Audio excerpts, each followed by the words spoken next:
دا ورو سوال کړی دی وی پښتنو کې غټه مسله دا ده د واده نه بعد د مور پلار سره که اوسیږي نو پای کې سړي ته مسلې جوړیږي یو کور کې یعنی مور پلار سره معنی یو کور کې شریک رونه که جدا کېږي نو هم دې ټول ملامته کوي سوال زما دا دی چې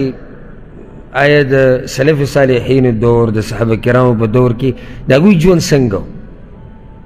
هغه به ټول شریک اوسېدو که نه هغه به چې واده به وکړو جدا به شو جواب د دې مسلې دا صحیح خبره چې زموږ په عرف کې دغه مسله ده او د هغې یو څو وجې دي یعنې یو وجه د مال کمی دی د مال کمی دا غټه وجه ده دومره مال زموږ خلک د هغه لیول مالداره پکې لږ دي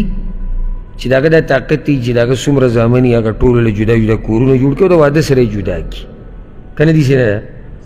د مال کمی دی او که مال ورسره وي نو موږ خو هغه خلک یو چې موږ ځمکه ساتلي چې زه بیا مړ شم نو بیا دې دا بچي ځان له جنګ جګړې کوي خو لکه چې زه یم نو په دې به رانه څوک څه ویې نه ني په کار دا دی سړي سره ځمکه وي او وسې کېږي طاقت وي مخکې د دې نه چې کور کې اختلافات پیدا شي دشمنیانې پیدا شي کورونه ورکول په کار دي چې د چا وسي دویمه وجه د دې زموږ پښتو معاشره کې هغه دا ده چې هلته عرف او عادت داسې جوړ شوی دی یعنی که د مال کمی هم نه یو ځای کې هلته عرف او عادت دا جوړ شوی دی چې بس ټول به یو ځای اوسېږو نو د هغه عرف او خلکو نه موږ دومره بیا مجبوره یو که څوک معمولي اخوا دېخوا کېږي نو په هغه معاشره کې ورته خلک بد وایي او د هغه بدۍ بیانېږي چې یعنې دا ډېر بدتمیزه و دا ډېر بې ادبه و دی ډېر خیانتګر و او څه نومونه درته ویلی کېږي چې دی جدا شو او د ځان له کور واغستو یې ځان له کور کې اوسي خو دې روح ښکلی سوال کړی چې صحابه کرامو او د سلف صالحینو دور کې څه قصه وه چې دین موږ له د هغوی نه زده کول پکار دي او ژوند به څنګه تېر الله اعلم یعنی څومره چې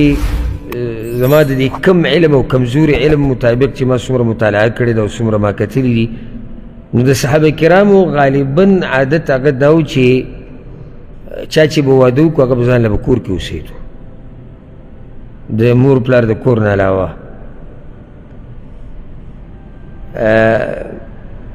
دا د هغه وخت عادت او دا د عرب اوس هم عادت دی عرب اوس هم دغه طریقه ده چې واده وکړي نو جدا شي په دې باندې دلیل وښیم امام عبدالرزاق یو روایت راوړی دی په صحیح سند سره عمر بن خطاب رضی الله عنه ته یو پیر دا خبر ورسېدو چې صفیه د عبدالله بن عمر ښځه وه نو د عمر څه وه انګور هغه ته خبر ورسېدو چې یعنې دې په کور کې داسې پردې اچولي دي چې په هغې تصویران ویستی شوي دي او دا قسمه قصې دي یا کپړې جوړې دي هغو به دا هم نه خوښوله چې دا کپړې دي دیوالونو ته ور واچوي ورته کې چې هغو به دا وي دا دغه نښه ده یعنې دومره اوس موږ د دغه نه زیات شو چې اوس کپړې موږ راغستې دیوالونو ته واچوي د هغې خو ضرورت انسانانو ته دی نو داسې خبر ورته راورسېدو چې څه کپړې ورسره کپړې ور عبدالله بن عمر ورکړي دي او هغه رالګېدلې دا کپړې څه ته اچولي دي دیوالونو ته اچولي چې کور پرې ښایسته شي نو عمر رضی الله عنه غصه شو ورغی غوښتې دا چې حقیقت معلوم کړي نو هغوی ته پته ولګېده چې عمر رضی الله عنه را روان دی نو کپړې وپړې ټولې لرې کړې کله چې عمر راغی وی لم یجد شیئا هغه هېڅ ونه ویسو نو بیا چې راووتو نو وایي دا بعض خلک موږ ته دروغ را رسوي او چې زه ورغلم څه نه ما د څه لپاره دا کیسه وکړه کور یې څه و ځان له څه دلیل دی چې کور یې ځان له عمر رضی الله عنه لاړ د زوی کور ته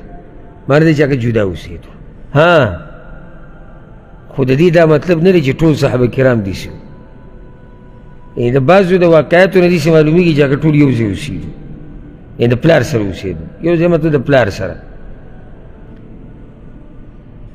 خلاصه د خبرې دا شوه چې غالبا د صحابه کرامو څه طریقه وه